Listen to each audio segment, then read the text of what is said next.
Dana, her stepdaughter, slammed the legal envelope onto the kitchen table. "You rewrote the trust? You erased me?" Linda looked up calmly. "I just stopped protecting the one who erased me." She slid forward the clause.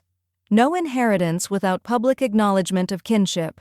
Outside, Zoe's drawing waited in the mailbox. 2 grandmas, one labeled, one not. This time, the invisible one held the pen. "All right, before we dive into this crazy story, do me a favor, subscribe and tell us where you're watching from." They drew family trees in crayon. Mine didn't have a branch. Zoe's crayon scratched across the construction paper like it was trying to dig something out. Stick figures with wild yellow hair bloomed beneath a tree labeled family, spelled backward and corrected in purple ink. A smiley-faced sun floated in the corner like a smug witness. Linda knelt beside the coffee table, pretending to admire the drawing. "That's a beautiful tree," she said gently. "Where am I?" Zoe, still chewing on her lip, looked at her with the cruel precision only 6-year-olds possess. "You're not in it," she said. "Mommy said you're just Grandpa's wife." Linda didn't flinch. Her hands went still on the juice cup she was pouring. "Did Mommy say that today?" Zoe nodded, busy adding a second heart next to the name Nanny Rose. "She said we only have one real grandma now." The juice sat forgotten between them. Linda smoothed Zoe's hair back from her forehead and smiled like it didn't ache, like the word "just" hadn't detonated something under her ribs. "That's okay, sweetheart," she murmured. "That's okay." She stayed until bedtime, read the book, tucked the blanket, kissed a forehead that didn't know how many times she'd cooled it during flu seasons past. Dana was late getting home, of course. Linda waved off the apology, said her usual soft, "drive safe," and got in her car. The streetlights flicked past like silent metronomes as she drove the 3 miles home. Inside, she unzipped her boots with stiff fingers and moved through the house like muscle memory. Her late husband, Rick, had always called it their house, even after the kids made her feel like a guest. The study smelled faintly of lemon oil and dust. She turned on the desk lamp, its yellow glow softening the edges of the old wooden filing cabinet. The folder was exactly where he'd left it. Langford Family Trust, revocable, his military handwriting still clear on the label. She sat down slowly and opened it. Her name, Linda R. Langford, was right there, listed as co-trustee. Not temporary guardian, not household contact. Co-trustee. Rick's signature sat beside hers like a silent vow, black ink slightly smudged where he'd gripped the pen too tightly that day. He'd made sure she'd be seen. He'd built it into paper, into law. Linda pulled a fresh legal pad from the drawer and uncapped her pen. Across the top, she wrote, "Revision plan, only one grandma." No emotion in the script, just clarity. She paused, exhaled, then rose and crossed to the hall closet where the keys to the safe deposit box hung on a small metal hook behind a worn gardening hat. The bank was quiet this time of year. The manager still remembered Rick's memorial. Had cried even.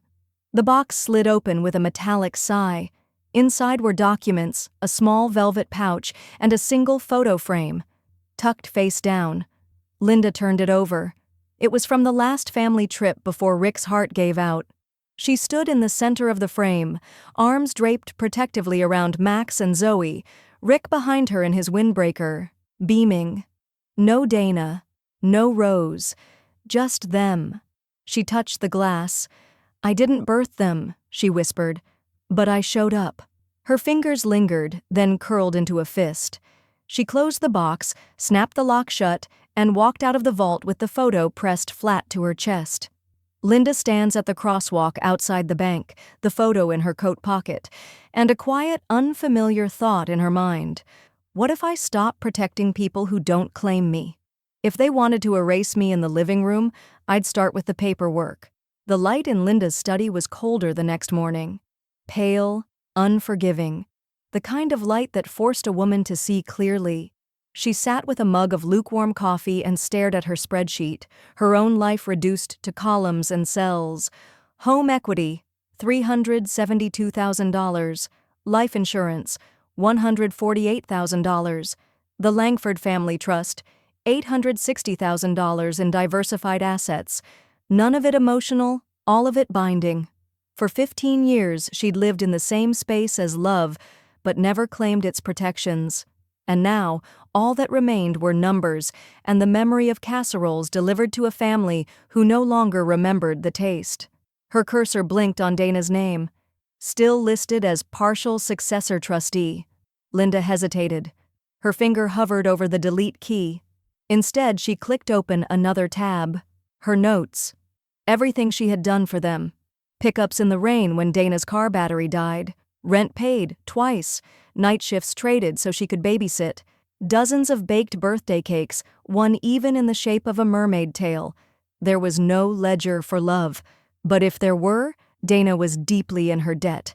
The sound of the mailbox lid snapping shut jolted her. Linda rose, stretched aching knees, and shuffled to the front door. She opened it and saw the new issue of Hearth and Estate tucked between a coupon flyer and a political mailer. The magazine was mocking, really. Its cover read, "Preserve your legacy. Trust language that lasts." She laughed, not because it was funny, because of course it had arrived today. Back inside, she pulled the thick manila envelope from her drawer, the original trust packet Rick had prepared before his first surgery. She flipped to the language he'd fought to keep in, even when the lawyer raised a brow at the phrasing. Linda is to be treated as equal kin, in blood, in law, and in intent. Her throat tightened. She ran a thumb over his signature. It was always slanted left when he was in pain. Linda opened her email and began typing. Subject, trust revision, full discretion requested. Dear Michael, I'd like to amend the Langford Trust. I wish to retain full discretion and confidentiality during the revision process. Please advise on earliest availability. Kindly, Linda R. Langford. She hit send and leaned back. Across the room, Rick's reading glasses still hung from the edge of a ceramic bowl filled with loose change. She hadn't touched them, as if he might walk back in, grumbling about headlines or coffee being too hot.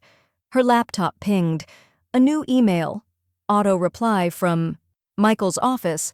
Out of office until 10 a.m. Your request is confirmed and will be prioritized. Good. Linda stood, stretched, and walked toward the kitchen. The quiet clink of her steps echoed back, the way it always did in a house that no longer had conversations in the hallways. She poured herself a second cup of coffee, this time hotter, stronger. It was time to think sharper.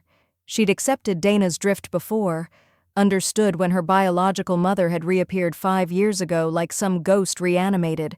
Rose, with her expensive scarves and New Age glow, had slotted right into birthday parties and Mother's Day brunches. Linda hadn't argued. She'd stepped back, stayed polite. But this wasn't a fade into the background. This was a blackout. Her phone buzzed. Instagram notification. Dana had posted. Linda tapped it open out of habit. The screen loaded slowly, like it knew the damage it was about to cause. A picture. Zoe and Max, beaming between balloons. A sheet cake spelling out "Happy Birthday, Zoe" in pink cursive. And on the other side of the frame, Rose, with her arm around Zoe, smiling like she had arrived just in time to save the day. The caption read, "Our one and only. Happy birthday from the best grandma in the world." Linda didn't blink, didn't scream. She just closed the app and walked very calmly to the dining room table, where her red pen and legal pad still sat. At the top, she drew a line through Dana's name. As Linda begins drafting her replacement clause, her phone buzzes again, this time a text from Dana. "Need a favor. Can you take the kids Saturday? You can babysit, feed, protect, teach, but if your DNA's not in the room, neither are you." Linda didn't reply to Dana's text. Instead, she sat at the dining table with a pen and 3 spiral notebooks. One was floral, one was leather-bound. The third was missing a cover entirely. They'd been scattered across drawers, shelves, and baskets, tucked into her life like afterthoughts. She flipped them open one by one. October 4, 2013. Max had his first seizure. I was the one who rode in the ambulance. March 22, 2015. Dana's car broke down again. Picked Zoe up from ballet. Missed my mammogram reschedule. Halloween 2018. Sewed Elsa costume by hand. Stayed up till 2 a.m. She hugged me for the whole walk to school. That was enough. Linda paused, hand steady on the page. She began transferring every entry onto a yellow legal pad under a new heading: time spent, funds rendered, credit received, 0. 12 years of moments that cost her something. Birthday cakes, school registrations, grocery runs with coupons she clipped religiously. She remembered Max once asking her how to spell stability. He didn't know she was the definition. By the time she reached the last entry, her pen ink was fading. She rolled open the filing drawer and pulled out her financial tracker. Rick had teased her for being obsessive, but she'd always known she'd need her own receipts. $42,380.76. That's what she calculated. Spent over the years on groceries, school fees, surprise car repairs, birthday parties, utility payments, emergency dental, swim lessons, and one emergency weekend hotel stay when Dana had a fight with her ex. It hadn't felt like giving at the time. Just being there. Just love. With a checkbook. Linda leaned back and stared at the ceiling like it might blink and see her. Not once had Dana refused the help. Not once had she said thank you either. Just expectation, polished with entitlement. She took a deep breath, then opened the trust revision draft on her laptop. Her attorney had already dropped in the standard clauses. She clicked under the distribution conditions and began to type. All named beneficiaries must publicly acknowledge their legal and familial relationship to Linda R. Langford in writing. Failure to do so will constitute forfeiture of inheritance. The cursor blinked. She stared at the sentence for a long time. Her phone buzzed on the table. Another message from Dana. Let me know about Saturday. I need to confirm with work. Linda muted the thread. No reply. Not today. She opened her email instead. Subject: Additional clause. Michael, please include the kinship acknowledgement clause exactly as drafted. Let me know if it needs language tightening. Also, confirm whether this can be legally binding. Regards, L. Langford. The reply came faster than expected. Her attorney was concise. Clause is rare, but enforceable. Courts generally uphold if intent is clear and not discriminatory. Suggest notarization for added strength. She read it twice. Rare, but airtight. Linda pushed away from the table and walked to the living room. She passed the family photos hung up in the hallway, most of them taken before Rose returned, before the slow erasure began. She reached up and adjusted a slightly crooked frame, Zoe in pigtails wrapped around her waist. I'm not going to be their ghost caretaker anymore, she whispered. The words sat like a promise in the stillness of the room. She moved back to her desk and hit print. The pages spat out slow and warm, like breath from a machine that knew how final this felt. She was halfway through signing the last document when a soft envelope slid through the mail slot. Linda walked to the door and bent down. A colorful flyer. Spring safety and emergency readiness. Check your child's contact sheet today. Below, in bold red letters, if you're not listed, you're not called. She scanned the examples. Parent, guardian, emergency contact. Checked her name 3 times. It wasn't there. Linda stood motionless, the flyer hanging in her hand like a broken wing. She turns the flyer over and sees Rose listed as emergency contact number 2. When you're useful, they remember your number. When you're inconvenient, they mislabel you. The auditorium smelled like juice boxes and industrial-grade hand sanitizer. Linda sat in the second row, 3 seats from the aisle, close enough to wave, far enough not to be mistaken for anyone official. Zoe was on stage, second from the left in a glittering cardboard crown. American Symbols Week. Each child recited facts about bald eagles, the Liberty Bell, and Betsy Ross, all delivered with the comic stiffness of second graders trying too hard. When Zoe spotted her in the audience, she gave a brief wave, unsure.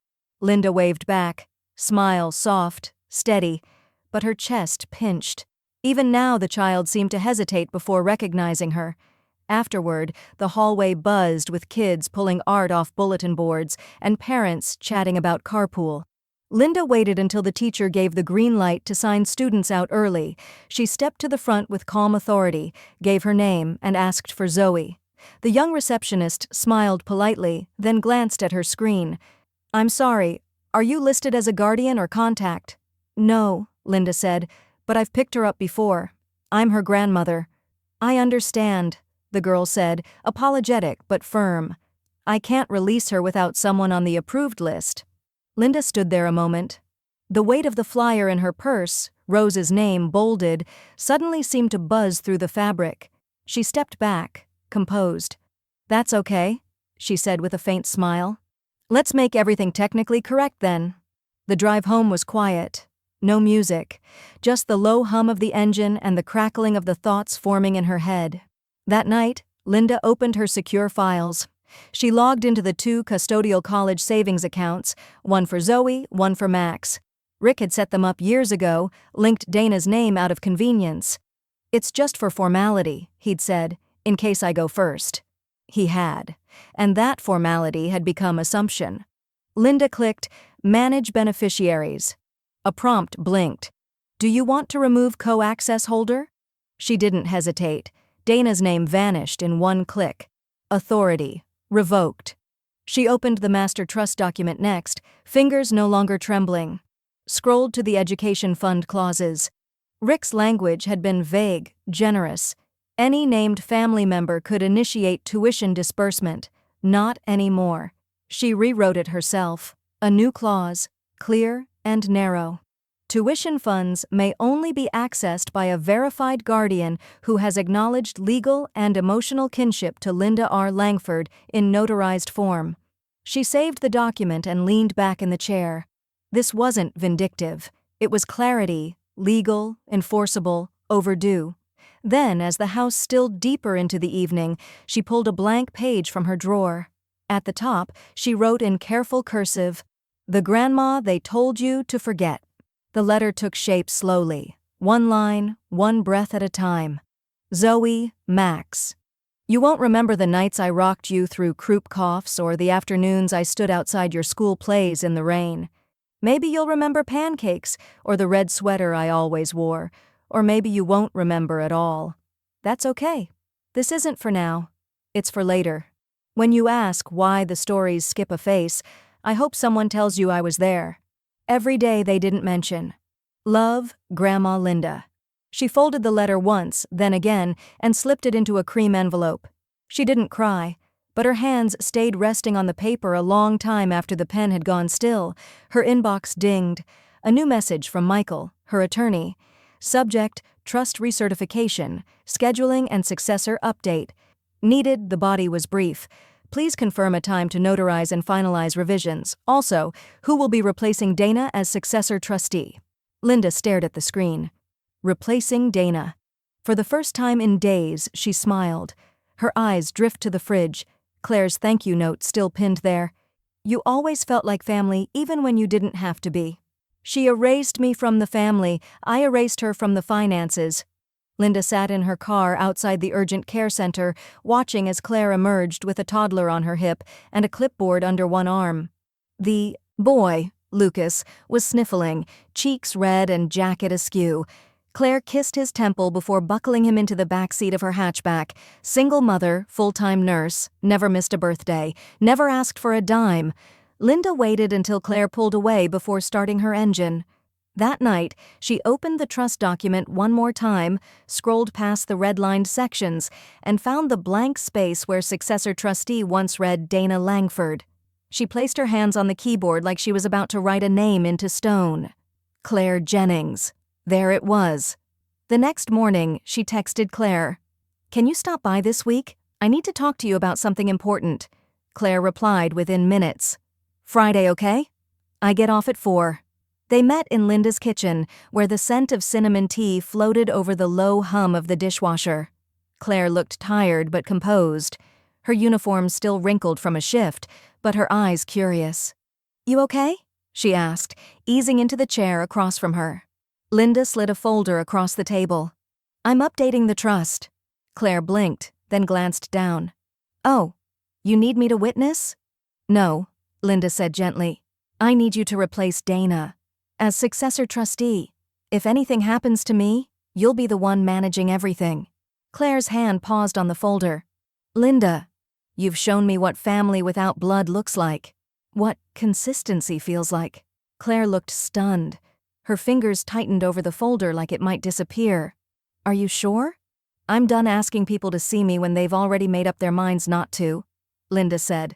I'm not punishing Dana. I'm recognizing you. Claire's eyes glistened. I don't know what to say. You don't have to say anything. Just be who you already are. The next hour passed in paperwork. Linda walked her through each clause, each account, each responsibility. Claire read everything twice, nursed diligence, and signed with a reverent kind of quiet. When it was done, Linda drafted a short codicil to be attached privately in her own handwriting. To Dana, you told them I was just your father's wife, so I found someone else to carry the title you buried. She's all you need now, so she can fund you too. L. She folded the note and handed it to Michael the following morning when he arrived to finalize and notarize the trust. It's all legally locked now, he confirmed. Claire's designation, Dana's removal, the kinship clauses, airtight. Linda signed the final page and watched as he sealed the envelope. Locked. She escorted him out with the same hospitality she always showed, gracious but firm. Later, alone again, Linda reheated her tea and pulled her shawl around her shoulders. A different kind of warmth now filled the house, not comfort exactly, but completion. Her phone buzzed, a message from Clare. Claire, Dana just posted a family tree project Zoe made for school. You're not on it. Linda stared at the screen, eyes unmoving. She clicked the link Claire had attached. Zoe's crayon lines again, a newer tree this time, bigger, brighter, heart stickers dotting each name, rose at the top, twice. Linda's name nowhere. She didn't blink, didn't sigh. She simply whispered, "Then I've been replaced too, and so has she." Linda turns her phone over, opens her desk drawer, and pulls out a blank check, payable to Claire's son, with one line already written in the memo, first inheritance seed. They redrew the family tree. I redrew the trust. Linda set the check aside without sealing it. There was something final about licking the envelope shut, and she wasn't ready for that kind of punctuation. Instead, she returned to the screen. Zoe's family tree still glowed in her inbox, bright crayon hearts, crooked letters, and Rose's name encircled in glitter gel pen. One grandma, Nanny Rose. There was a comment thread. Beautiful family. So special she's back in their lives. True love always finds a way. Linda scrolled slowly, numb. Then she saw Dana's reply, sitting proud and untouched at the top of the thread. So blessed to have this connection. Couldn't ask for a more amazing role model for my kids. Linda didn't hit like, didn't type a reply, didn't forward it to Michael with a legal timestamp, though the urge flickered.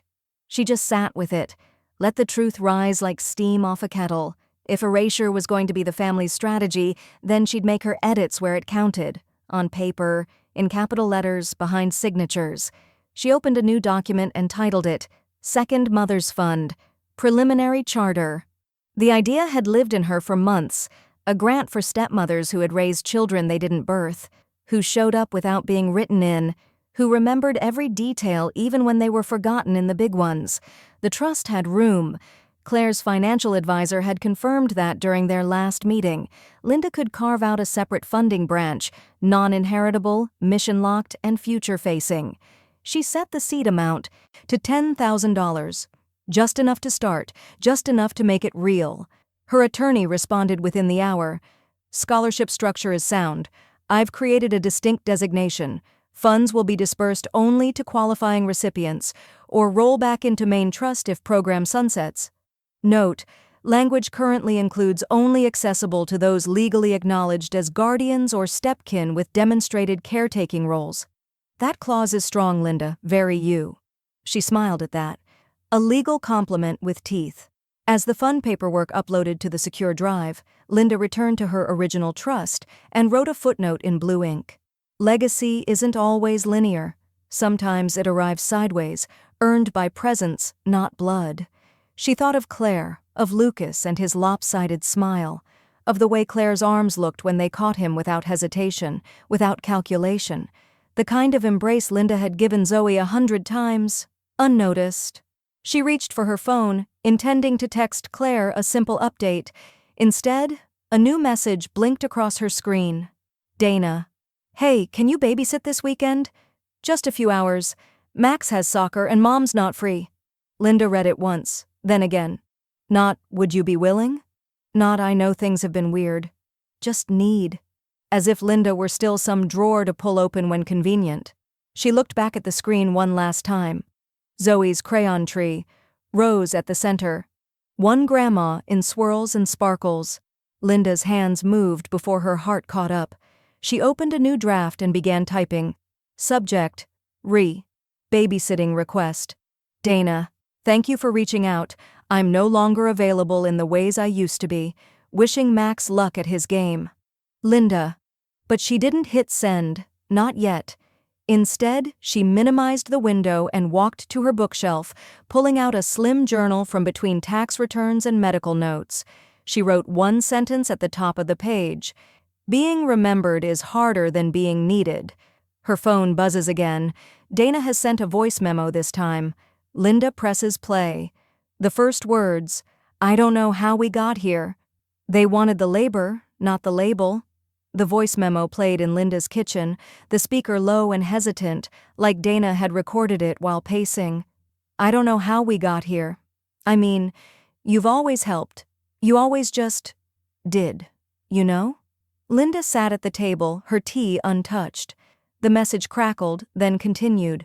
It's not like I meant to hurt you. I didn't think all this meant anything.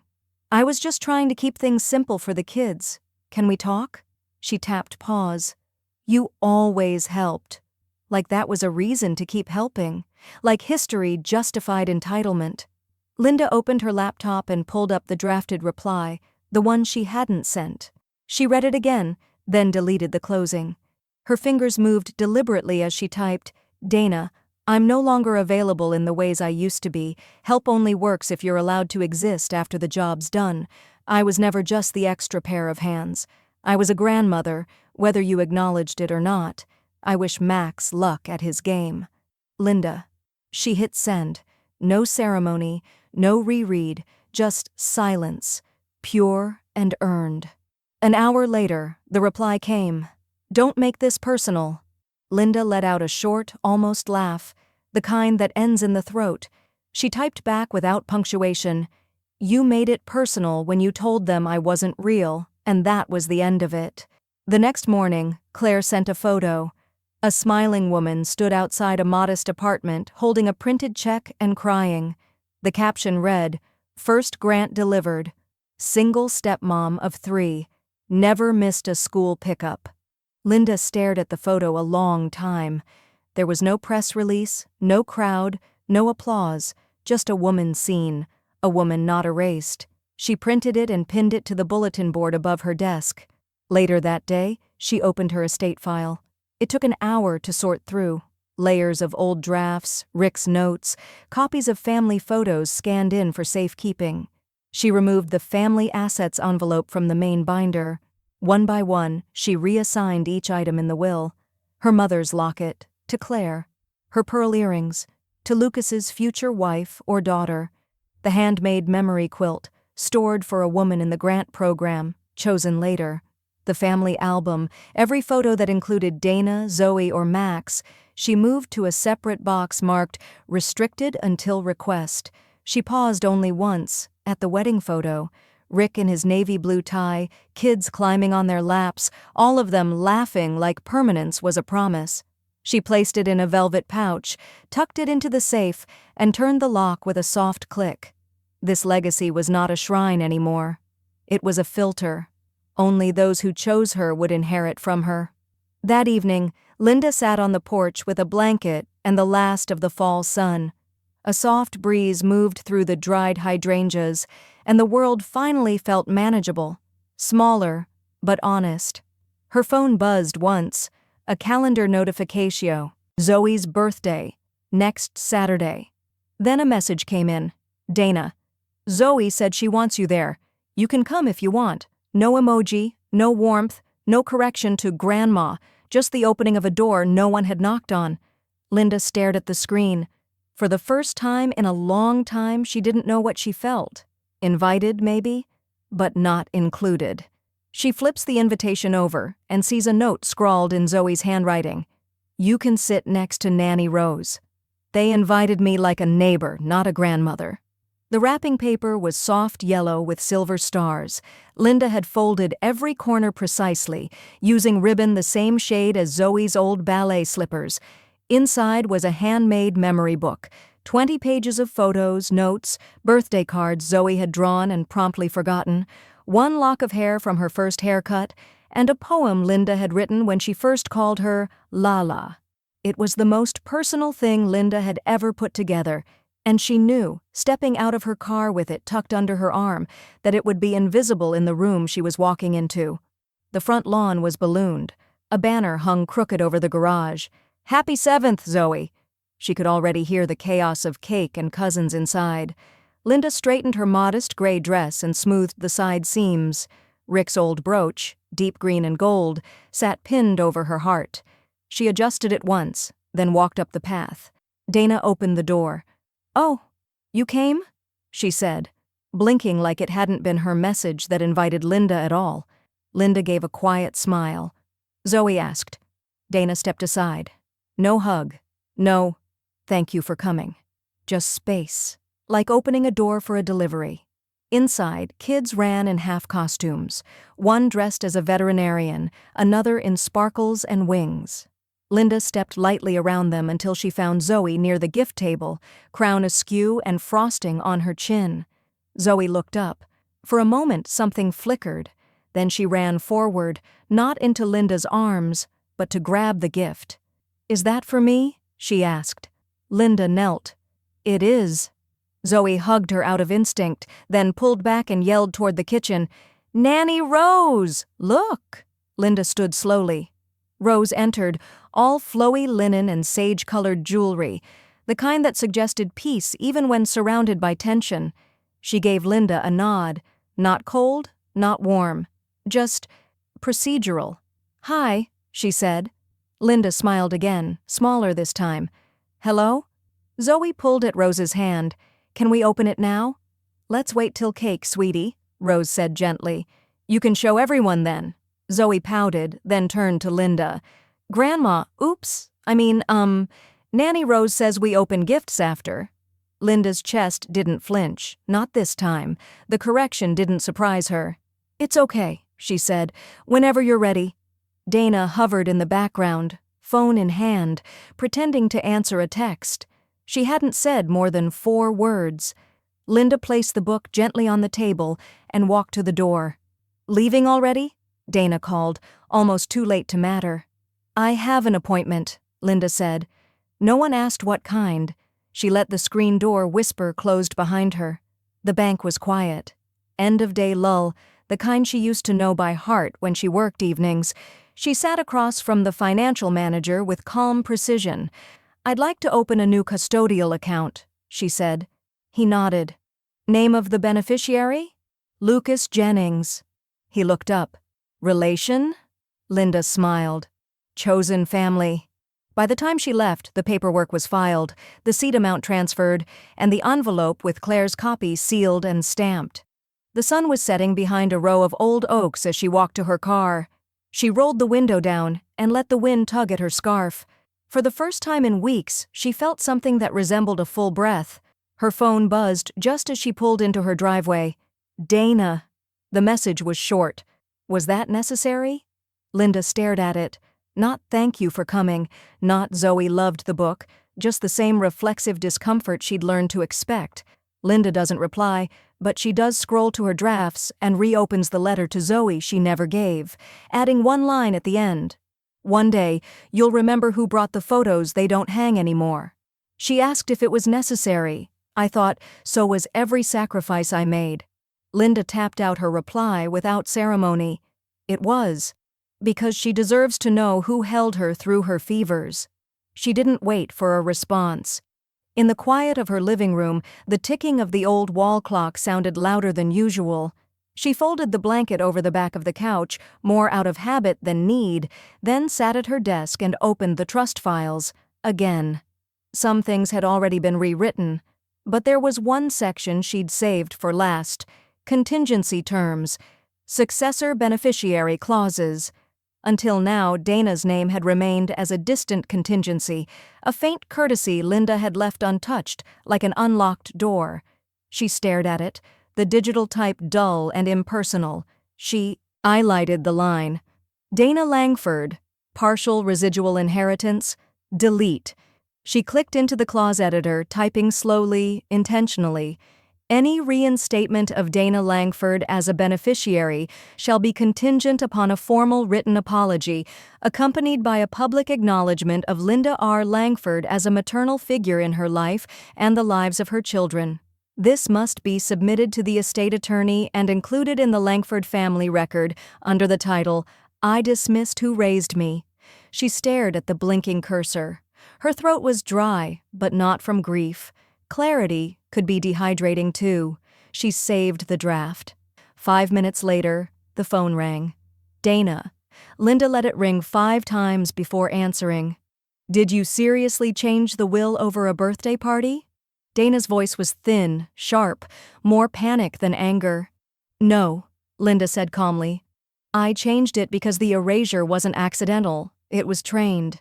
She's just a kid, Dana said. You're holding her to standards she can't even understand.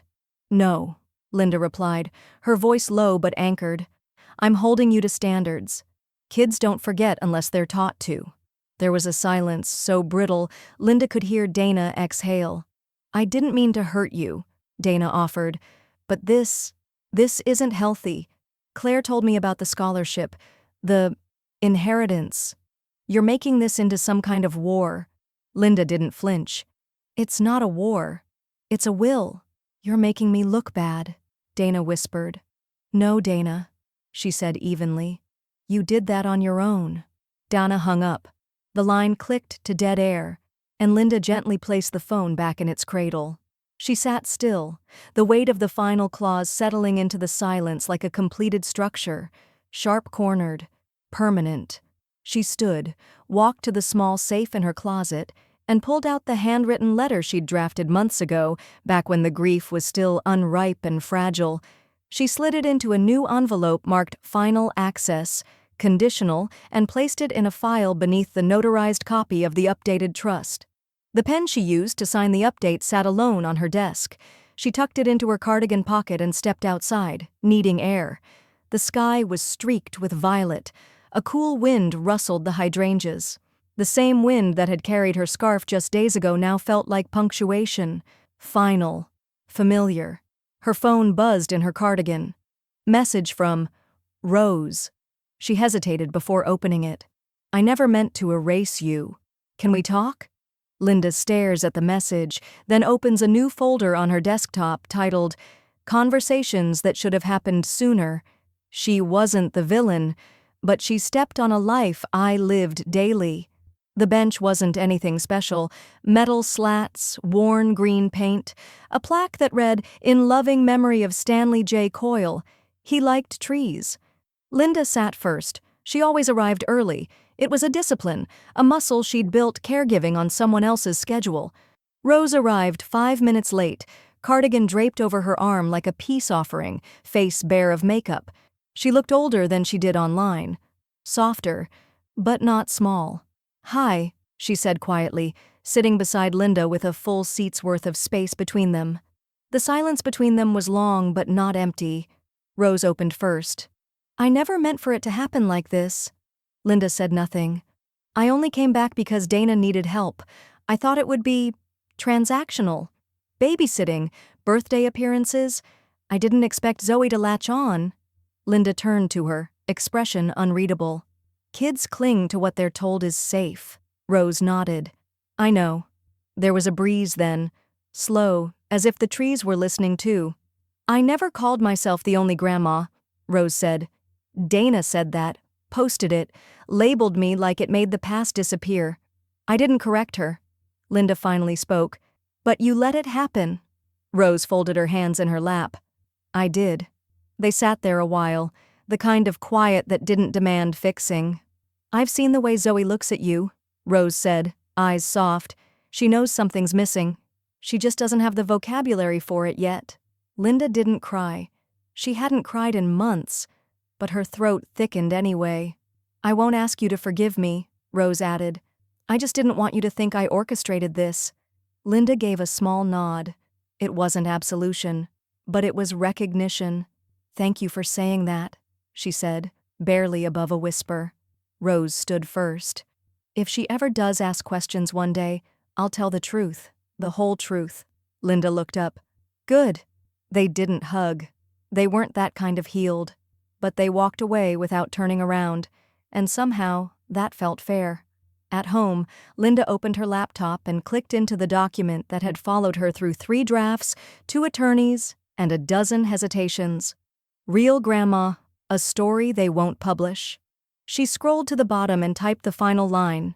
"Some of us never get chapters. Just footnotes. But we were there, holding the pen too." She saved it, printed a copy, slid it into a manila envelope and placed it in the drawer labeled Estate, Legacy Addendum. That night, she made chamomile tea and sat with Claire's thank you note still pinned on the fridge.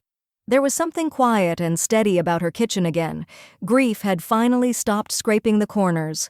Then her phone buzzed. Group message. "Dana. Emergency. I need help with Max. Everyone's out. No greeting, no explanation, just default reflex." Linda stared at it, the glow of the message harsh against the soft lamplight in the kitchen. "Not Mom. I need you. Not Linda, can we talk?" Just a flare shot into the sky, aimed at the nearest reliable figure. Linda doesn't type back, but Clare does. A second message lights up the screen. "You okay if I go check on him instead? She said I wasn't real, so now I'm really gone." Linda didn't type anything. She read the group message again, watched the delivered status sit idle beneath Dana's name, and then let her phone fall screen down on the kitchen table. 10 minutes later, another ping. "Claire, you okay if I go check on him instead?" Linda stared at it, heart still but not numb. "Yes," she typed back. "Thank you." No elaboration, no explanation. Just a handoff. The kind only trusted people can carry without asking questions. She sat in the soft dark of her kitchen for a while after that, drinking what remained of her tea, now tepid, bitter, and unbothered. The house was quiet. She didn't pace, didn't check the window, didn't hover over her phone like she might have once. Instead, she opened the drawer labeled Estate, Final Notices, slipped out the folder marked Recordings, and placed her phone inside. As if on cue, it buzzed again, this time a voicemail. "Dana." Linda didn't answer, just stared at the screen. Then, out of impulse, maybe ritual, she hit play and let the speakerphone fill the room. "Linda, I know you're upset. I know this hasn't been fair. But please, Max is just a kid. Don't take it out on him. This isn't about him." A pause. "I'm sorry you felt erased. I didn't mean for it to happen like this. But you've always been strong. Stronger than this. Please, don't punish the kids because you're angry at me." Click. Silence returned, more absolute than before. Linda stared out the window at the porch light, still glowing like Rick used to leave it when she worked the night shift. She tapped the phone once. Rewind. Play. Rewind. Delete. The message vanished. She didn't trust herself to keep it. Later that night, while folding a small stack of old blankets for donation, she saw something odd by the front door. A manila envelope slid under the mat. She opened it cautiously, hands already bracing. Inside was a single sheet of paper, Zoe's handwriting, unmistakable. It was a school worksheet. "Draw your family." Stick figures filled the page, one labeled Mom, one Max, one Dad in heaven, and 2 smaller women drawn in the margins, one with wild curly hair labeled Nanny Rose, and the other left blank holding a pie. No name. But familiar glasses, a cardigan, a lopsided smile. Linda's throat caught. She didn't cry. She was past tears. She turned the page over and wrote a single sentence in the corner. "She knew me. Just not how to say me." Then she placed the paper in a folder marked unlabeled, but known. It slid beside the memory book, the trust documents, the grant letters. A record, not for them, but for later, for truth that might one day be needed. She poured herself another cup of tea, the kettle long cold, and returned to the quiet of the living room. The phone rang again. She expected it to be Dana, maybe Zoe, maybe Claire following up, but it was none of them. She answered. "Hello?" Claire's voice came through, bright and cautious. "Hi. Sorry to call so late. Max is fine, by the way. Just a scraped knee and a forgotten inhaler, all handled." Linda exhaled, relieved more than she realized. "But that's not why I'm calling," Claire continued. "I got a letter from the city. You've been nominated for a legacy award." Linda blinked. "A what?" "Community recognition. Lifetime caregiving. Someone submitted you. I think it was Zoe's school." Linda sat down slowly. The silence that followed was full, but for the first time, not lonely. Linda walks to her desk, opens her memoir draft, and adds a new title page above the original. Known. "They didn't list me in the family. The city listed me in legacy." The auditorium was small but dignified, folding chairs polished to a quiet sheen, podium centered beneath a soft wash of yellow stage lights. Linda stood at the edge of the curtain, fingers tucked neatly around her note cards, wearing a navy blazer Rick had always said made her look unarguable. The woman from the mayor's civic office nodded gently from the wings. "You're up." Linda stepped onto the stage, heels tapping a steady rhythm against the hardwood floor. The applause was warm, sincere, not raucous. This wasn't a fundraiser or a gala. It was a room filled with teachers, caseworkers, youth counselors, people who understood invisible labor because they carried it too. She adjusted the mic. "Thank you," she began, voice even. "This wasn't something I expected. Most people don't get recognized for the care they give in silence." A pause, a breath. "My name is Linda Langford. I was nominated for this award by a school I don't work at and a child I didn't birth. And I'm here because legacy, real legacy, doesn't always begin in a hospital room.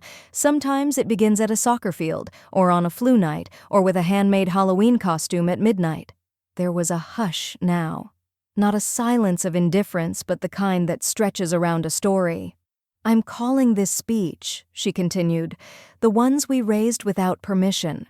She glanced at her card, then set it down. "I've baked cupcakes for classrooms that didn't know my name, paid tuition for children who didn't list me in their family tree. I've been erased in crayon and remembered only when someone needed a ride." A faint, knowing murmur from the crowd.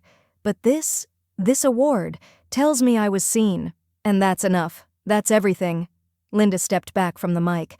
The applause that followed was louder, not forced, just long overdue. The next morning, the local press featured her photo in a 2-column story.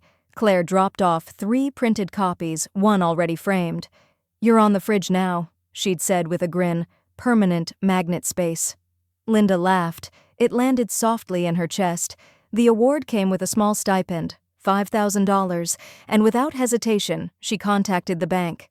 "Split it 5 ways," she told the teller, "all grants for the Second Mothers Fund." The teller nodded, respectful. "Any names?" "Not yet," Linda said, "but I'll know them when I see them." That evening she made soup for Claire and Lucas, who came over for dinner. Lucas brought a wrinkled card that said, "Thank you for not missing stuff," in big red marker. "You're the only grandma my kid has ever called without prompting," Claire whispered after he ran off to chase the cat. Linda touched her hand. "That's the only kind I want to be." After they left, Linda returned to her desk and opened the estate binder one final time. The language at the end of the trust had remained blank, a placeholder meant for something Rick had wanted her to write. She uncapped her pen and, with deliberate ink strokes, wrote, "To the ones who chose me, and the ones I chose." She let the ink dry in silence. No music, no ambient distractions, just the hum of a life that had finally been filed correctly. The next morning, while brewing tea, her email pinged with a notification from the trustee account portal. New activity, access request filed. She clicked in. Claimant, Dana Langford. Type, beneficiary claim, educational fund, Zoe Langford. Status, pending verification. Notes, requesting immediate review due to upcoming school application deadlines. Linda set the mug down without drinking. Her hands were steady. She opened a new browser tab, logged into her trust dashboard, and navigated to the conditional clause section, her handwriting scanned in and embedded months ago. It was still there. No disbursement shall be approved unless written acknowledgement and apology are submitted as per final access clause. She sat back, not surprised, just ready. Her phone lights up again, this time with an incoming call. The contact ID reads, Zoe's guidance counselor. She assumed nothing had changed. Everything had. The call from Zoe's guidance counselor had been brief. Hi, Ms. Langford. Just letting you know that Dana attempted to list you as Zoe's financial sponsor for early college access. There were some inconsistencies. We were required to contact the trust directly. Linda had thanked her, voice even. No explanation needed. The system was doing what she'd spent months building it to do, respond with fact, not emotion. Later that afternoon, the bank called. Mrs. Langford, we've completed review of the request filed by Ms. Dana Langford. Per your standing documentation, she does not meet the conditional criteria for disbursement. Her claim has been denied. Linda said nothing at first, then simply, noted. Thank you. The banker hesitated. She may try to escalate. Linda smiled softly. Let her. The certified envelope was delivered the next morning, tucked between a gardening catalog and a circular from the local pharmacy. Linda didn't open it. She knew exactly what it said. Notification of action, trust amendment enacted, beneficiary shift. It was the same template she'd approved, the same language she had written herself. Across town, Dana opened her copy.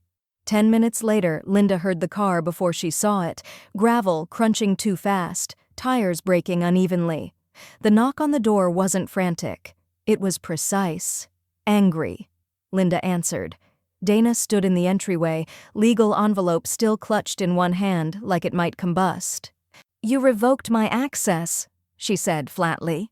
Linda nodded once. The trust reflects current relationships. You didn't even tell me. I did, Linda said, voice calm. Not with announcements, but with opportunities. With invitations you ignored. Dana stepped inside uninvited. You made this about me. About your grudge. No, Linda said. I made this about truth. She walked to the small desk near the hallway, opened the drawer, and pulled out a single laminated page. She handed it to Dana and pointed to the highlighted section. Dana read aloud slowly. Beneficiary access is contingent upon a written apology and public acknowledgement of the kinship bond, to be entered into the Langford family archive under the title, I dismissed who raised me. She looked up. You're seriously asking me to write that? For money? Linda's face didn't change. For accountability. Dana stepped back like the floor had shifted under her. This is twisted. No, Linda said, finally closing the door behind her. This is legal. And overdue. Dana stared at her like she was looking for some sliver of the woman who once rocked her kids to sleep. But Linda didn't blink. When Dana left, the car didn't peel out. It crawled. Retreat, not rage. Linda waited until the engine disappeared down the block before she returned to the hallway filing cabinet. She opened the drawer labeled Dana, removed the folder, and stared at the title, Hope. She reached for a pen, drew a single line through the word, and wrote a new one above it. Proof. Then she slid it back into place. That night, she poured herself a glass of ginger water, stood by the window, and watched the porch light flicker under a moth's lazy circles. The weight in her shoulders didn't feel like grief. It felt like architecture. What happens when you finally build the boundaries you needed years ago? The mailbox creaked open softly. Linda blinked. By the time she opened the door, no one was there. But inside, nestled between two pieces of junk mail, was a white envelope sealed with purple glitter glue. No stamp, no name. Inside, a short letter in child handwriting. I miss your pancakes. They were the kind with the brown edges and the soft middles. No signature, but Linda didn't need one. She flips the note over and sees drawn in pencil 2 stick figures at a stove. One is labeled me, the other, Grandma. They called me invisible. I'm now the only one listed in the legal record. Linda held the note with both hands. Her thumb grazed the pencil drawing of the stove. 2 stick figures, one taller, both smiling. She set it gently on the kitchen table, then opened a drawer and pulled out a battered index card box, edges worn, rubber band stretched thin around it. Inside were recipes written in Rick's blocky caps and her own tighter cursive. She found the one she'd memorized but never shared. Buttermilk pancakes, Grandma Linda's way brown edges, soft centers, vanilla, not too much. She turned it over and wrote on the back, "Pancakes are nothing without who they're made for. Love, Grandma Linda." She tucked the card into a small linen envelope. No stamp, no address, just Zoe's name in her cleanest print. The next morning, she drove early to Zoe's school and dropped it with the receptionist. "Birthday follow-up," she said with a smile. "Sentimental." The woman behind the counter nodded and slid it into the mail cubby marked Langford Z. Linda didn't linger. She knew better than to wait for reaction. Back home, she sat at her desk and opened the final trust file. No edits left to make, just the last signature lines that Michael had flagged for post-verification. She navigated to the clause for Zoe's educational fund, clicked Edit Access, and typed Zoe Langford, beneficiary, full access upon 18th birthday. No conditions, no intermediaries. She reviewed it twice, then a third time. Then, in the last line of the legacy summary, she wrote, "Legacy, chosen, legal, locked." She clicked Save, the screen briefly flashing Update confirmed. 10 minutes later, Michael's face appeared on her laptop for their scheduled check-in. His voice was warm, half formal, half familiar. "Linda, it's all officially filed. I've archived every version and uploaded the final affidavit. No holes, no disputes pending." She exhaled. Michael smiled. "They'll figure it out one day. You'll be gone, but undeniable." Linda smiled back. "That's the best I could ask for." They said their goodbyes. She closed the laptop and moved to the kitchen to make tea. She used her favorite mug, the chipped one with the blue rim. The water hissed and bubbled, steam curling into the air like punctuation. She stood at the window, watching the bare hydrangeas sway against the fence. They'd be gone soon, winter cutting down what was left, but they'd return. Some things always did. She sat with her cup at the dining table, sunlight spilling in at a tilt Rick used to call angel light. The room didn't feel empty. It felt settled. Oh, knock broke the quiet. No rush, just a soft tap at the door. When she opened it, no one was there. Again, just a small sealed envelope on the welcome mat. Inside, a photo. It was an old picture, one Linda hadn't seen in years, from the camping trip with Rick, Zoe, and Max, the one where Max wore his rain boots into the river, and Zoe stuck marshmallows to her cheeks. Linda stood behind them in a sun hat, her hands resting lightly on their shoulders. The photo had been torn in half at some point, the rip jagged down the middle. Now it was taped back together. Clear tape, careful hands. On the back, in handwriting she recognized instantly, "I thought I lost this. I didn't." Linda places the photo on her mantel, then walks to the safe deposit box and sets in one final item, the envelope marked Zoe, if she ever asks. "They tried to write me out, but I wrote the final chapter." The vault room smelled faintly of cold metal and citrus cleaner. Linda stood at the small counter beside her open safe deposit box, her breath fogging slightly in the chilled air. Her hands trembled, not from fear or age, but from the weight of everything she was placing inside. She began with the trust documents, each page stamped, initialed, signed in her careful script. She stacked them with quiet precision, smoothing the top edge like tucking in a child for the last time. Next, her memoir, Real Grandma, a story. They won't publish printed, bound, and clipped with a handwritten dedication on the title page. To anyone ever asked to love without proof, you did.